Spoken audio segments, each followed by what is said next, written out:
Good morning. Welcome to Unity of Hagerstown. Thank you so much for being here, and it's great to see all your beautiful souls and smiling faces.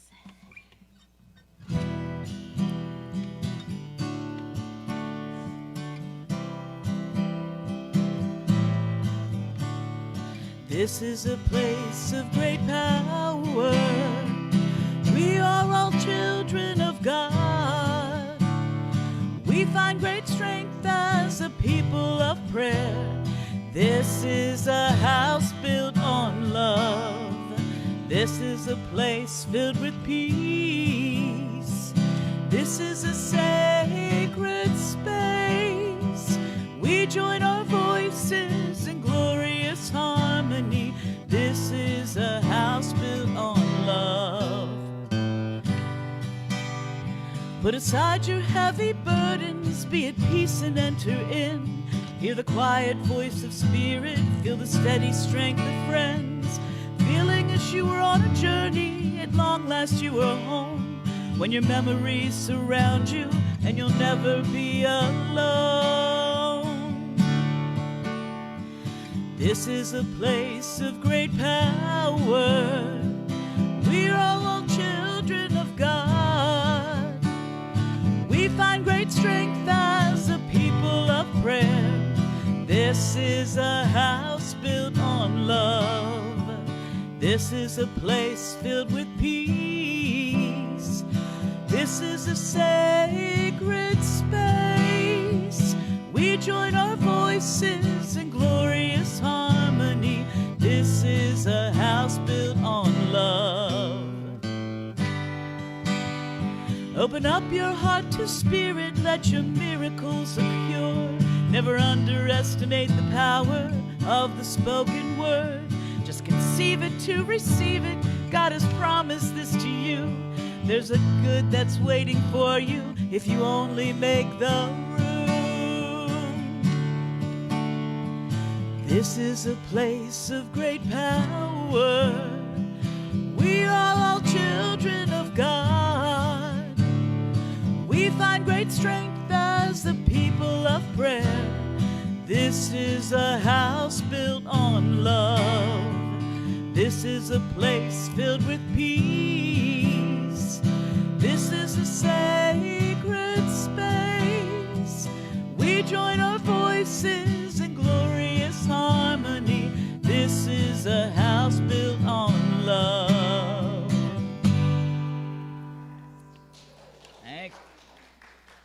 Thank you. Ooh, that's loud. Okay. Hang on. Is that better? I'll speak softly. Thank you, Brent and Patty, as always, for opening our service up with a wonderful song. And welcome, my friends, to Unity of Hagerstown. Welcome to those who are joining us online. We're so glad that you're with us here. I have an opening quote from Dennis Merritt Jones. When you change your consciousness, everything changes for you. The world may not change, but how you perceive it and yourself will change. With that change comes a new relationship with an abundant universe. I love that quote. Let's begin with an opening prayer, shall we? Taking a moment just to settle in, to relax, to release any distracting thoughts, becoming fully present with this now moment. Focusing on our hearts, I invite you to just feel that presence of love, always there within us. This is a house built on love. As we claim this love as our true self, I am love. I am love expressing. I am loving and I am loved. And so it is. Amen. And if you'll join me in our vision statement, together, Unity of Hagerstown exists to inspire awakening to the divine within and honor the sacred in all. And now we'll have the reading of the daily word with a dare.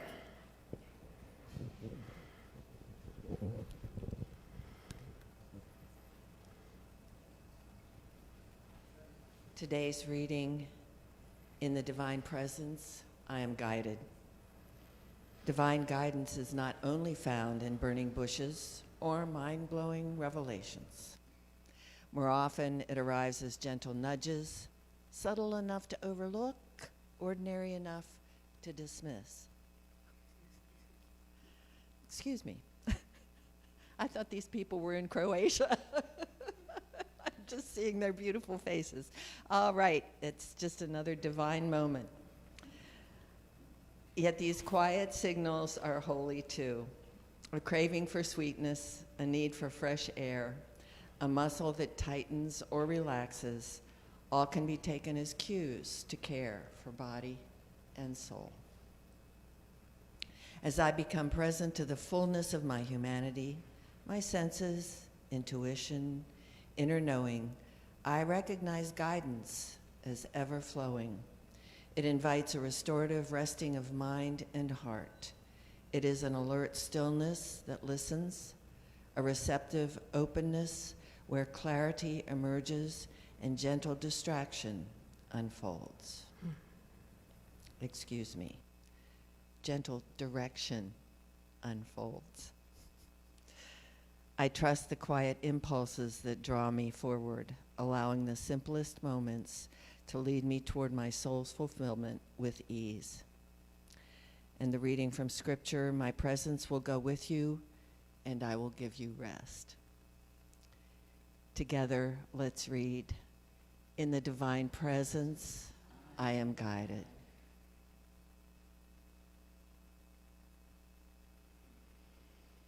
And again, in the divine presence, I am guided. And thank you, Adair. And now we have an opportunity to greet one another. Handshake, hug, namaste, your preference. And please come up here and wave to the camera, because it's not just the camera you're waving to, is it? There are people on the other end of that camera watching. So let's greet our neighbors, my friends. And I do want to greet those online. We're so happy that you're here with us. I hope, I invite you to go ahead and write down something, a greeting to each other in the comment section. If you have a prayer request, you can always email me, or you can put it in the comment section if you're comfortable doing that. So thank you for being here.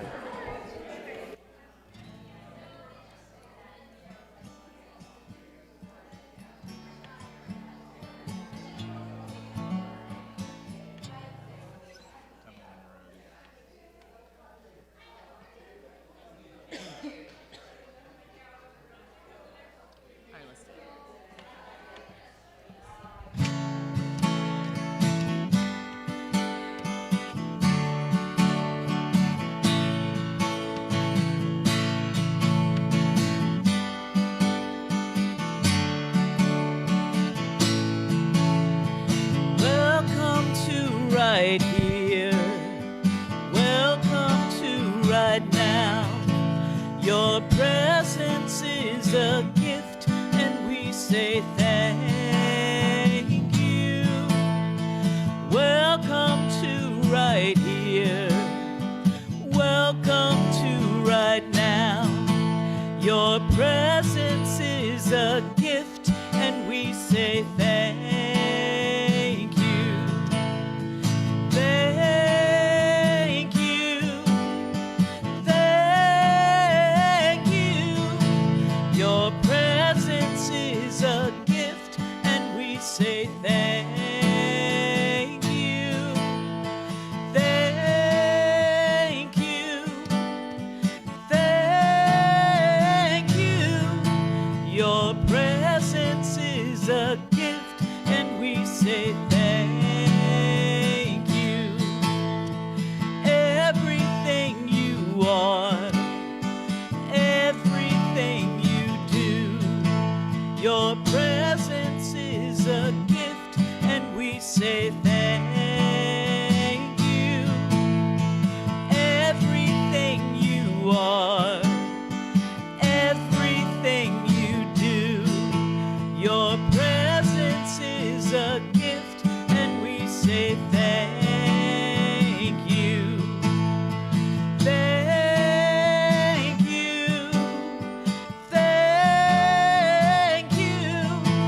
Your presence is a gift, and we say thank you.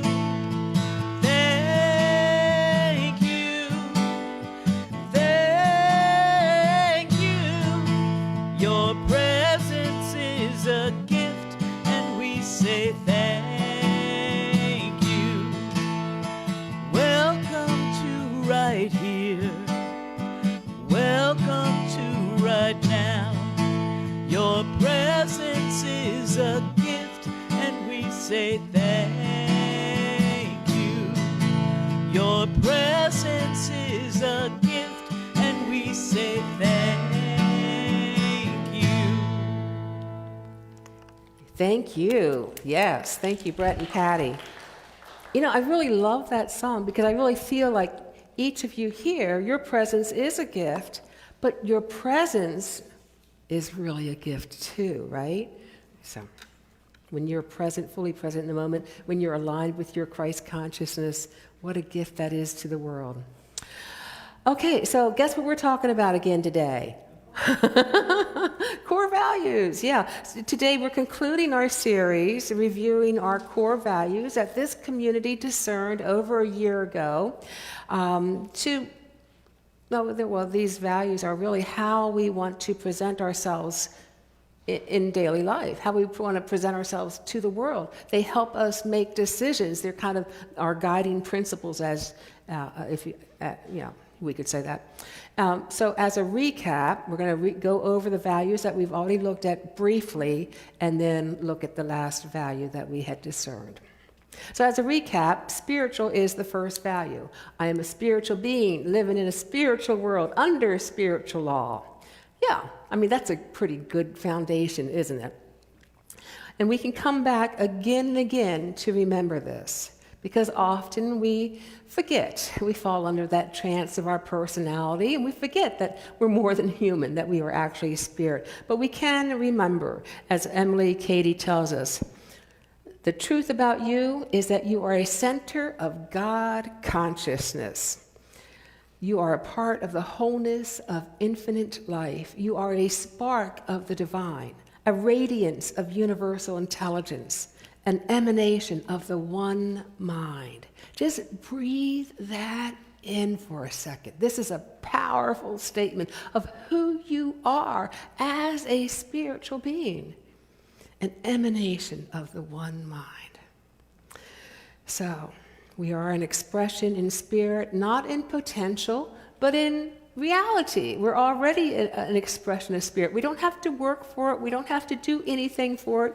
It's not if we're good enough, we're going to be, spirit expressing. But we are already spirit.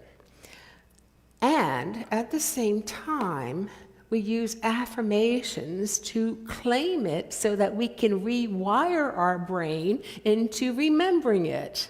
I am spirit expressing. Please say that. I am spirit expressing. Let's say it with a little bit more meaning. I am spirit expressing. That's right. We say that or something similar to that so that we can remember who we are as spirit expressing. So the next core value that we looked at was love, or really compassion.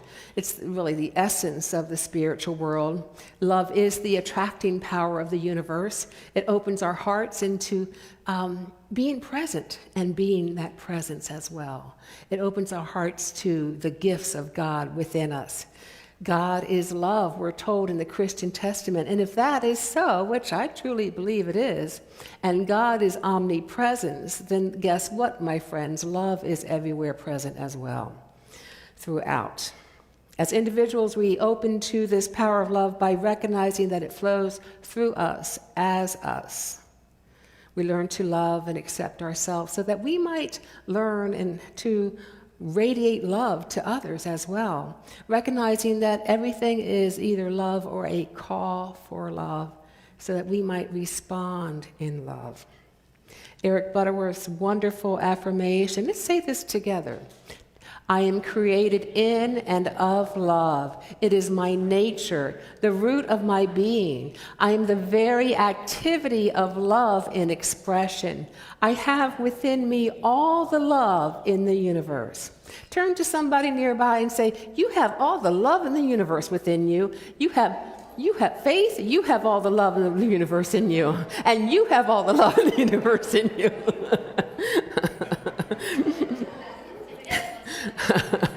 Okay, so isn't that quite a wonderful thing to remember, that we have all the love in the universe within us? When we recognize that we are spirit expressing, then we open to the love that we are, that moves through us as us. One more quote on love, I think. We have the power to not only change how we see the world, but in doing so, to change the world through love. Through knowing God is present everywhere and in everyone when we live in the consciousness of love. Which leads us really to our next value that we looked at, and that is welcoming. Welcoming everyone. Welcoming events in our lives with an open heart, an open mind. Welcome one another, therefore, just as Christ welcomed you for the glory of God, it states in Romans. Metaphysically, that Christ is that our I am, our true essence within us. When we become present to the moment, present to that presence, we're never turned away, are we? We are always welcomed. And there indeed is the glory of God. So we welcome new ideas, new experiences, new friends, new learning, new awareness, even new awareness of maybe uncomfortable feelings, because they are there to help us. There are teachers as well. Love leads us to welcoming. Thurman tells us as well, love is to meet a person where they are in consciousness, but to treat them as though their spiritual potential was actualized. That means you see them as the radiant light they are. We know that they were made in the image and likeness of God. Yeah. So, one component of love as well, that compassion component, leads us to our next value, which is being service-oriented. So the whole idea of compassion, Thomas Merton tells us, is based on a keen awareness of the interdependence of all living beings. Well, as spirit expressing, we actually know that it's even a little bit more than interdependence, right? We are one with all creation, one with the Creator. We're not only interdependent, but on a spiritual level, it is one life expressing, one mind, one love. Uh-oh, I just got a song in my head, did you? Okay, so we are here to help others, to serve others, to relieve the suffering of the world. We serve to make a difference. And Rainn Wilson, I love this quote from him, tells us, what good is a spiritual path that only enriches our own inner peace while hundreds of millions go hungry? And conversely, how do we sustainably serve those millions if our hearts are hard, empty, cold, and filled with selfish ego or materialistic motives? We seek personal enlightenment so that we can serve more, have an outward orientation, and help create a better world. And when we undertake this service, we are in turn inwardly awakened and fulfilled to an even greater degree. Service serves not only the world, but it serves us as well. I mean, you don't have to take Wilson's word for this. Studies have shown that when we are volunteering more, we are happier. So we look, service-oriented does mean that we're looking outward, seeing the suffering, seeing the injustices of the world. But we're also looking within for guidance as to what is ours to do about this. What is ours to do? And that is according to our gifts, our energy even, our talents. Being service-oriented, though, we look for ways to make a difference, even if it's just with our neighbor, taking them some cookies. We look for ways to make a difference. Reverend Dr. Sonia Cantrell Smith tells us every day life invites us to serve in ways large and small through a generous word, a listening ear, a helping hand, or simply a presence that communicates, I see you and you matter. When we serve from a heart of love rather than obligation or judgment, our actions become offerings of spirit that dissolve barriers and invite healing. It's not just healing to those that we serve, it's healing for our own hearts as well. We serve humanity in big ways or small. We serve creation as well. Mirabai Starr reminds us that our challenge is not only to recognize the face of the Creator in the beauty of the natural world, but also to serve the divine by taking care of the sea, the air, the land, and all beings that dwell with us here. You know, it used to be, maybe this is just my memory, but I used to remember growing up that families and friends, all who lived close together, would help one another out, you know, lend a hand. It doesn't seem like that's the way so much. I know that there's still people who do lend a hand, that's for sure, but it doesn't seem like that's the case as much anymore. Often family is living far away and unable to be there when another family member might need them. I heard of a true story of a French civil servant who heard about this woman, an elderly woman in Paris, who had been deceased 4 months before anyone found her. And instead of just kind of shrugging his shoulders and going about his way, he sat with that. It's like, how can that be? How can we have a society that happens? And he started a movement called the Civic Hour. It's a growing movement in France that asks nothing more of its volunteers than 1 hour of service a month. And everybody's got an hour a month, right? Everybody can squeeze that out. And it's whether it's playing Scrabble with, seniors in a nursing home or walking children home from school, whatever it is, making a difference with those who are in your orbit. The program was built on just that very simple premise that there are 65 million people or so in France. And what if everyone just contributed 1 hour? What a difference that would make. The potential is really huge. And now, 24,000 volunteers later, it's showing some big differences in lives. One person who came to the program looking for a meal actually volunteers there now regularly, and he states, most of the time it does me good to come here, to feel a bit useful. I mean, that's it in a nutshell. We get the blessing when we bless others. This wonderful quote you're probably familiar with, I slept and dreamt that life was joy. I woke and saw that life was service. I acted and behold, service was joy. Which actually leads us to our next and last core value that we're going to look at today, and that is joy. We are joyful. There is something within us that is always that presence of joy. We may be out of touch with it at times, but we can, when we come back, aligning to our true self, we can touch upon that joy. This doesn't mean that we paste a smile upon our face and pretend everything's happy. No. Joy is a deeper quality than that.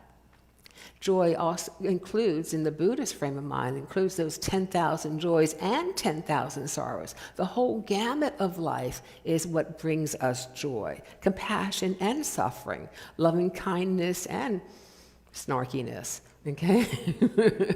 So joy is present when we become aware of that presence within, the presence that we are. And it's a mindset that life is not something to be solved, but a mystery to be enjoyed.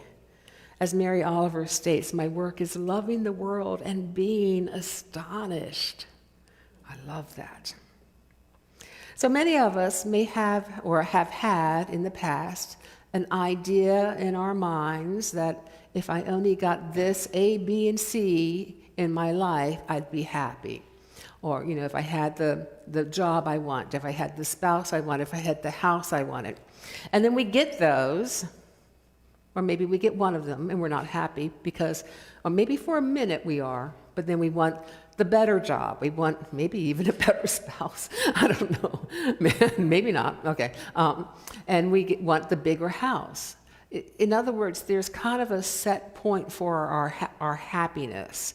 We have it predetermined what we need to be happy.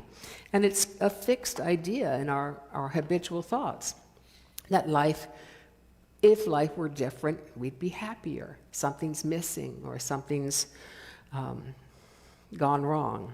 If only this could happen, I might feel joy. But research has shown, of course, that doesn't work. When we get whatever is missing, we soon revert back to, that set point of wanting something else. So happiness has an outward focus, and you guys know this. I'm preaching to the choir here. Can I get an amen? No. But joy has an inner one. Jackie Lewis tells us, joy is often confused with happiness. Where happiness is often simply a fleeting reaction, joy offers a deeper peace that sticks with you. Dorothy Hunt tells us the heart space where everything that is welcome. And I think this is what brings joy, being welcoming. Or to put it another way, Taylor Swift. This is a great quote, though. I used it last year. I'm going to use it again. Life isn't how to survive the storm. It's about how to dance in the rain. I love that. So presence brings joy, being aware of who we are. And joy is what happens when we welcome that present moment and all the beauty and messiness of life in this human experience. Karl Barth tells us joy is the simplest form of gratitude. So by living a joyful life, being in touch with the joy that you are, you're celebrating all creation. You're celebrating life. You're celebrating spirit. You are living gratitude. And while in this human experience, we may not always be able to keep ourselves centered in joy or keep ourselves centered in being welcoming. We may not always remember that we're spiritual. We may not always remember to be compassionate. We can always return again and again to center. And the more times we return, the less time we spent in the muck. The more times we return, the easier it is to return. The more times we return to center, the longer we stay in that centering presence. We are spiritual, a spiritual being having a spiritual experience, living in a spiritual world. We are compassionate, knowing that all creation is a part of us, and we are service-oriented. We look for ways to make a difference, large or small. We are welcoming, going the extra mile to help people know that they belong. And because of all this, we are joyful, being present with the presence. Living these core values, my friends, individually and collectively as a community, is more effective than any billboard or Facebook promotion in growing this church. Living these core values shows the world who we are, what's important to us. Stephen Covey says, what you do has far greater impact than what you say. When we notice a gap between what we believe or how we think we should live, like possibly these core values that we discern, and what is actually presenting in our lives, what do? It's time to up our spiritual practice, to come back again and again in remembering that presence within. We practice through meditation, connecting to the presence that helps us to remember that we are spirit. We practice with affirmative prayer, claiming that we are love, we are compassion. And we put our feet to our prayers through serving creation. looking for those opportunities, taking a plastic bag with us when we go for a walk to pick up a little bit of litter. We practice through mindfulness and greater awareness, welcoming the thoughts that trouble us, the feelings that are uncomfortable, knowing that there is something for us to learn. And we practice throughout the day, opening our hearts and welcoming others. We practice connecting to that inner joy that is always present. And as we align with that I am, our higher self, we not only experience the joy, we begin to live joyfully. These are not just words that paint a pretty picture. These core values, which the more I dig into them, I realize they're a roadmap that this community discerned, a roadmap to enlightenment, a greater awakening. We began this service with a quote from Dennis Merritt Jones. Let me bring it up to you again. When you change your consciousness, everything changes for you. The world may not change, but how you perceive it and yourself will change. With that change comes a new relationship with an abundant universe. We are in the consciousness changing business here. We are letting go of the old beliefs so that we can step forward into something new, something more empowering, something more joyful, something more welcoming. Through our spiritual practices, we make this happen. We are in the consciousness changing business, and that is how we grow individually and collectively. So we're going to put that into practice now with our meditation. So I invite you to get comfy. You know the drill. Assume the position. I do want to share that this meditation comes from a writing from Science of Mind magazine, July 2026. I'm going to modify it a little bit, but the author of it is Louise Talon. So give a shout out to her.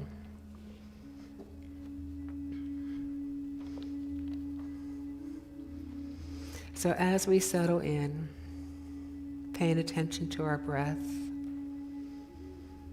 letting go of any distractions, having an inward focus.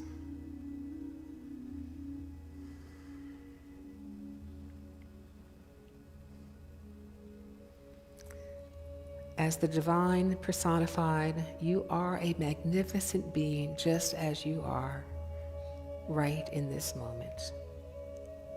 Let your brilliant light shine, knowing you are a gift to the world.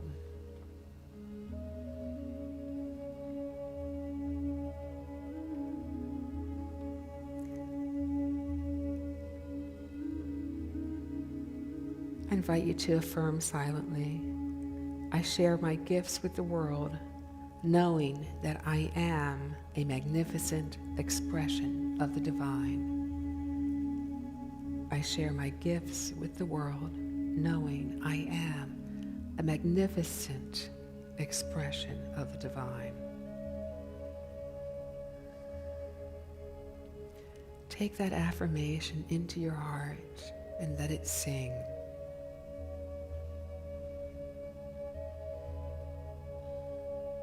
To paraphrase Psalm 118:24, this is the day the divine has made. We will rejoice and be glad in it. Every moment is sacred, and we can find delight wherever we are, whether it's in the sound of a bird, the touch of a hand, the scent of a flower, or the sight of a loved one. I invite you to affirm, today, I find delight wherever I go. I rest in the goodness of spirit, knowing this day is sacred, this moment is holy. Today, I find delight wherever I go. I rest in the goodness of spirit, knowing this day is sacred, this moment is holy.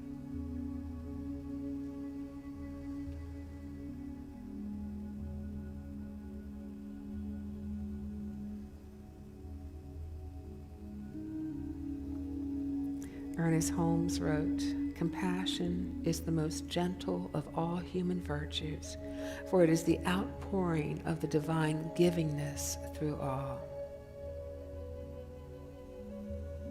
Compassion calls us to practice loving kindness for ourselves and for others, to be kind for the sake of being kind.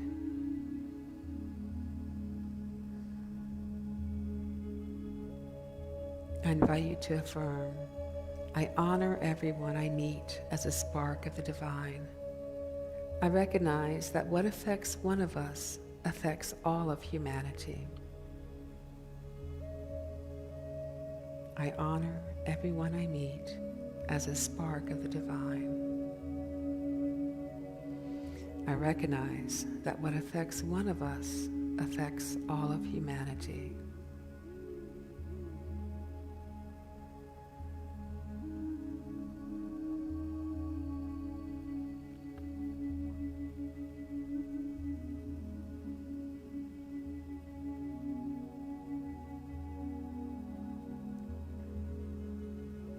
We cannot exclude anything from a divine inclusion," Holmes wrote.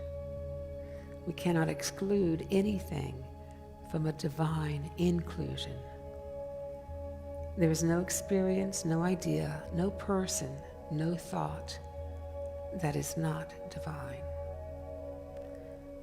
What would happen if we truly knew everyone we meet is the personification of the divine?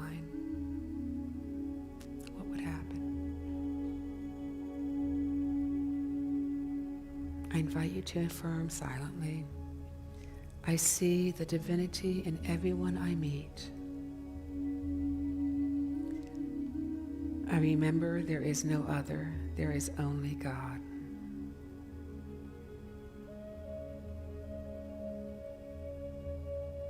I see the divinity in everyone I meet. I remember there is no other, there is only God."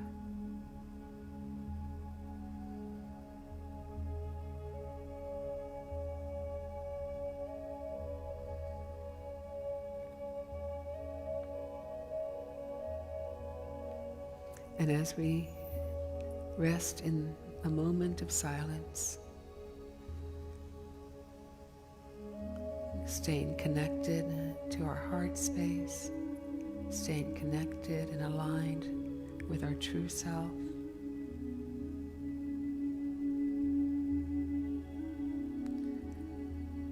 I invite you to allow these affirmations to inform your day today in the silence.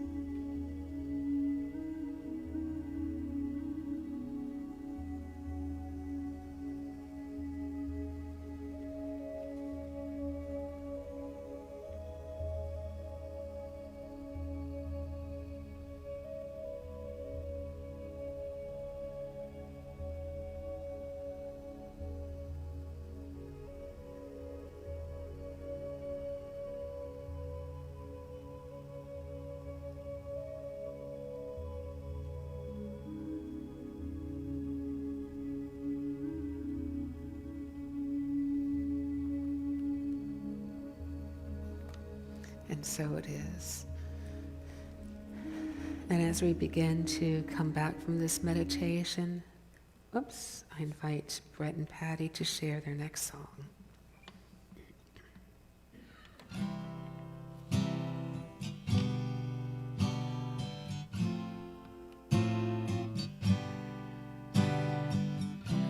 As long as I can remember, there has been a promise that somebody was gonna come and save us, everyone. I think about the great souls that have gone on before us.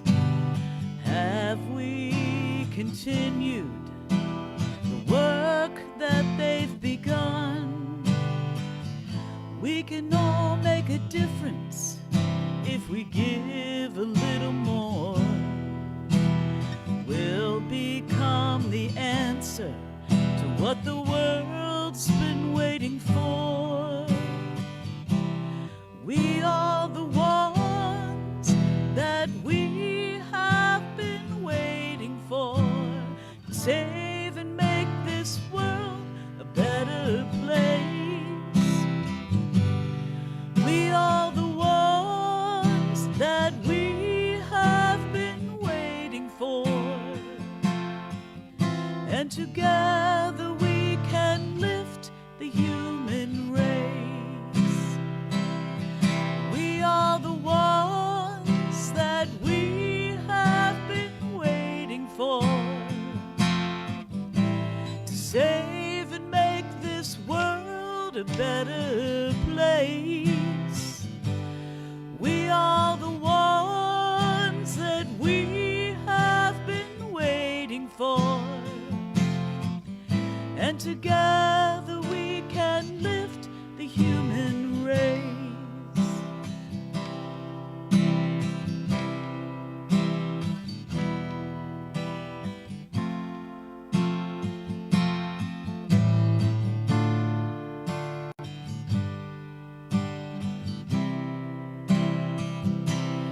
We are the ones that we have been waiting for to save and make this world a better place. We are the ones that we have been waiting for, and together we can lift the human race. And together we can lift the human race. Thank you, Brent and Patty. Yeah. So I invite you to take your offering or your butterfly if you give online. And let's hold it as we bless it and state together our offertory prayer. Joyfully I give from the abundance of divine supply that is manifest through me. I am a spiritual being living in a spiritual world under spiritual law, and I am prosperous. I bless these offerings and see them go forth to do a mighty work. Amen. Another song.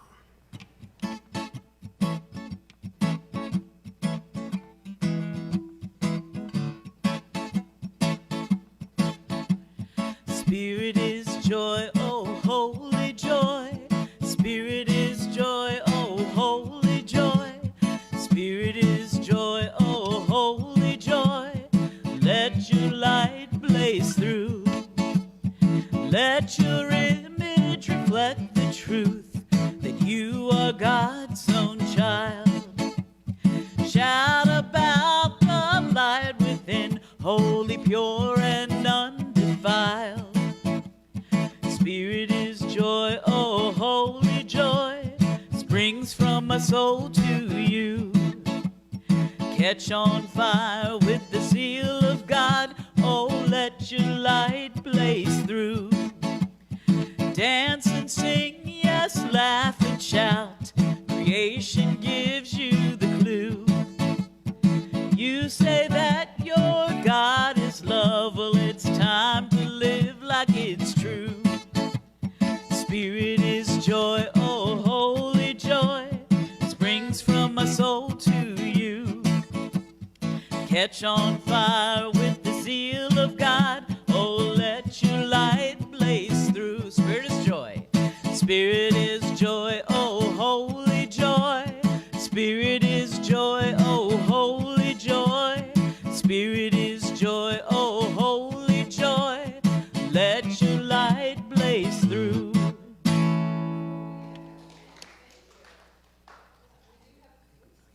We do have a few announcements today. As you can see, the recurring events are already on the screen. And today at 12:15, 12:20, something like that, I want to give everybody a chance to mingle and chat, but then we'll have our town hall, which is Really just a discussion. We'll bring you an update on the financial report, mid-year financial report, and cover a couple other topics that may be on your mind as well. So I hope you can stay for that. And then our dinner and discussion is Wednesday evening. If you haven't signed up, please do so. The sign-up sheet is in the foyer. And then we have next Sunday Elaine Silver coming. She's a wonderful, gifted vocalist and songwriter. So she'll be doing the music and the lesson on spiritual economics by Eric Butterworth. Yeah, it should be good. And then after that, at 12:30, there's going to be more music and a potluck picnic at Sacred Roots. Wait a second, what is it? I left off the herbal sanctuary in Shepherdstown at Hillary's place. There's no cost for this. If you want to give a little donation to the musicians, that's always welcome, because they're not getting paid much. So just note that sanctuary is a beautiful place. I hope you all can make it out there and listen to some music by Luke and Jen and maybe a couple of friends too. We don't know. Oh, you're going to be there? Ah, there you go. I'm going to miss it. Oh, I'm so sorry. Yeah, so that just to let you know, I'm off the next 3 Sundays. I'll be back with you August, I think it's 8th. So additionally, we have a need for one more prayer partner. If you are interested in having a prayer partner, moving forward, calling as often as you want to, whether it's once a week or once a month. I find that my own prayer partner is of such great support. We have an uneven number of people who signed up for prayer partners, so we're really looking for one more. You do not need to know, like unity prayer. You can pray your own style and just find that it could be a big support for you. Let me know if you're interested. And then you should have been given either last week or today the whole ministry survey. If you've completed it, the basket on the piano is the place where you're going to put it. If you haven't completed it, don't worry. Just bring it back next week, and that will be fine, or the week after. I'm not going to be here for 3 weeks, so you actually have 3 weeks to complete it, I guess. Okay. So with that said, we're going to say goodbye to our Facebook friends. We love you. We bless you. Thank you so much for being with us today. Namaste.